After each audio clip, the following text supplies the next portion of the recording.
उभाटाचे पगारी नेते संजय राऊत यांना मला सवाल विचारायचा। आज सामना दैनिकातील पहिल्या पानावर एक बातमी आहे आणि त्या बातमीमध्ये अतिशय स्पष्टपणे असं म्हटलंय की हिंदुस्थानच्या कुठल्याही कोपऱ्यात घुसून लढण्याची आमची क्षमता आहे। आणि हे कोण सांगतंय? पाकिस्तानच्या सैनिकांनी जी धमकी दिली आहे, पाकिस्तानच्या लष्कराने जी धमकी दिली आहे, त्या धमकीची बातमी इतर कुठल्याही वर्तमानपत्रामध्ये छापलेली नाही। ती बातमी सामनामध्ये पहिल्या पानावर ठळकपणे छापलेली आहे आणि त्याचं कंटिन्यूशन पान 8 वर दिलेलं आहे। इतर मी सगळे दैनिक वाचले, ज्या सगळ्या दैनिकात सिंगल कॉलम बातमी नाही, परंतु बाळासाहेब ठाकरे यांच्या विचाराचं म्हटलं जातं। त्या सामन्यामध्ये पहिल्या पानावर ही बातमी दिली जाते, ते सुद्धा पाकिस्तानच्या लष्कराची बातमी दिली जाते की हिंदुस्थानच्या कुठल्याही कोपऱ्यात घुसून लढण्याची आमची क्षमता आहे। भारताला धमकी दिली जाते।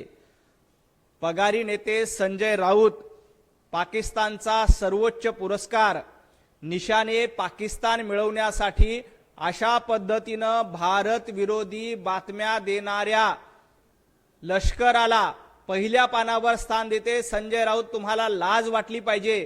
तुम्ही अशा पद्धतीनं पाकिस्तानची चापलुगिरी करण्याचं काम, तुम्ही अशा पद्धतीनं निशाने पाकिस्तान हा पाकिस्तानमधला सर्वोच्च पुरस्कार मिळवण्यासाठी पाकिस्तानच्या लष्कराची बातमी पहिल्या पानावर छापताय।